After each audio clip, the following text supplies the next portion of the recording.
Blog Talk Radio. Hello, everyone. This is Lee Smith on Blog Talk Radio. Good morning. It is 5:30 in the morning here on Wednesday morning, March 24th in Calgary. I'm just happy to be here. This is One Child Abuse Survivor to Another. It's a 15-minute show live on the streaming blogtalkradio.com on the internet there. And welcome to the show. We're still looking at an article. We've been looking at it actually all week, last week as well. It's called Understanding Crisis, and I found it at Child Welfare Information Gateway. I was looking at the publications, just looking through there. They have lots and lots of publications and all kinds of good information there, and it's called Understanding Crisis, and you can find it at www.childwelfare.gov. And it's a good article regarding what happens when CPS or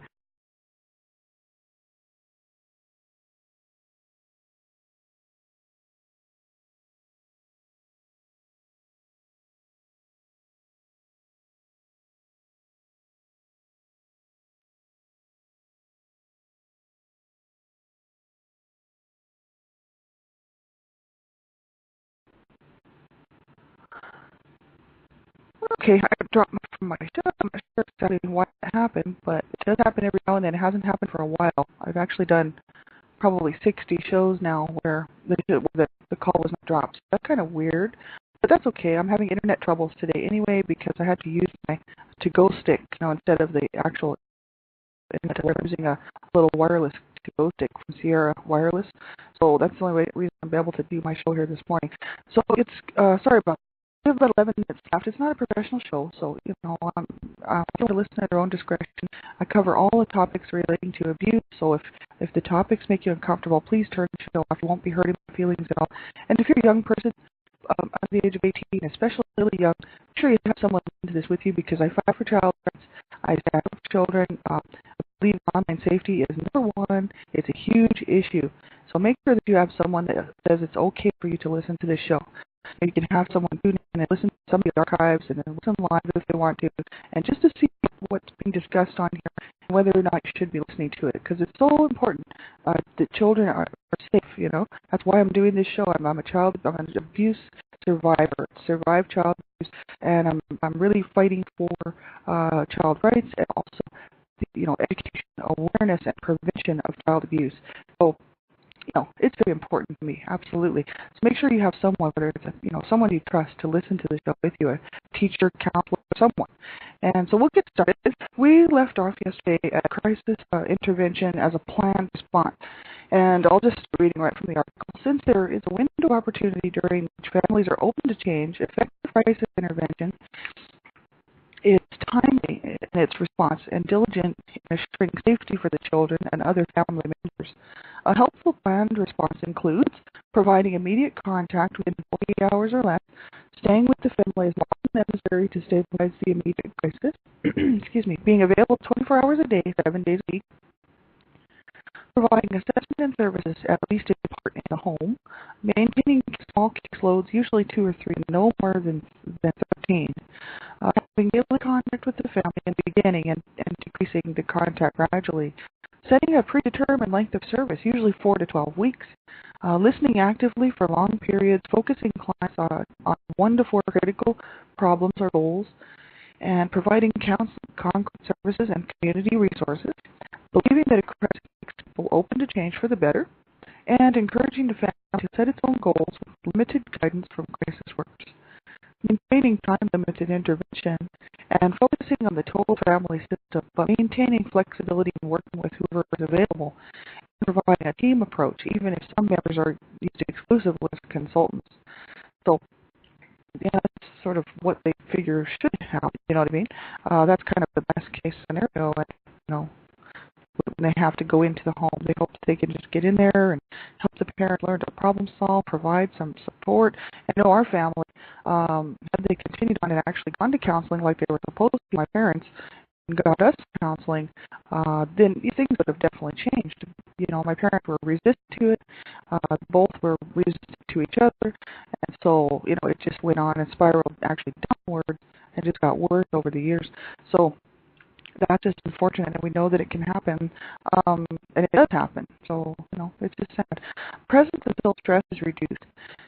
keep reading on here. It is note that the crisis worker must be present until family stress is reduced and child is safe. Seldom can only one visit provide such safety. For resolution, most crises require several visits. Certainly, this is true in families where there are linkages to unresolved crisis and where the child may be in doubt. Some families seem to be crisis-prone, always living on the brink of another crisis. At least one author has referred to an exhaustion crisis, in which persons under consistent stress are finally overwhelmed by an additional internal or external stress and shock crisis, in which there is no forewarning prior to a sudden change in the social environment. Chronically dysfunctional families who are reported for child abuse and neglect could fall into either category. Stress has become traumatic through repetition.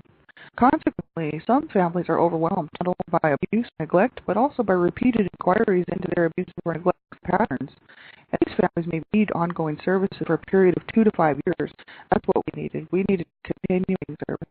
Our parents need to be forced to do that, and unfortunately, they didn't follow through with Morgan to go to counsel.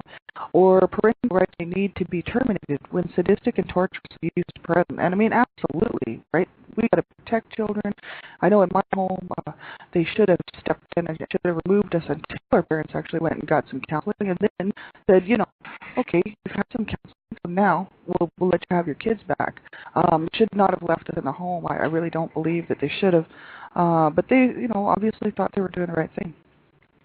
And my mom, she was a real smooth talker. So was my dad. My dad, even today, he's very, people like him. And if they knew, what he had done, and if they knew what my mom had done, they would think a little bit differently about them. So abusers are very manipulative, and they know how to get people to side with them for support and for that emotional support, right? That's what my parents did. Lots of people backed them up, and everybody just turned a blind eye to the abuse, and just, were just feeling so sorry for my parents that they just didn't care about what was happening to the kids. And then the kids were looked on as being these horrible, insolent little kids. How could they be so terrible to our parents, where parents were actually beating the crap out of us and calling us names on a daily basis and hollering and throwing things and, screaming, raging, cursing. And it was really bad. And it's unfortunate. People just want to see what they want to see, right? So, they like these abusers, and so they think it's, they side with the abuser. And that's really not right at all. And so, but that's just how manipulative people can be, and especially when they themselves are have mental issues. It's pretty easy for them to manipulate people and get people to feel sorry for them, so that they can continue on their what they're doing. It just enables them to keep going because they know they have the support from other people. People came in and said, "Look, we see what you're doing to your kids. You're driving your kids absolutely crazy. You're physically abusing them. They're emotionally abusing them, verbally abusing them, and psychologically abusing them. What's going on?" But instead of that, like, "Oh, you poor people, it's okay. Your children are just bad, and it's okay," right? This is exactly what happened. And so it's sad, but, it happened. We can't go back and change the past, but we can change how we feel about ourselves. If you're a survivor of child abuse, first of all, you can change how you feel about yourself. It can change how you feel about life.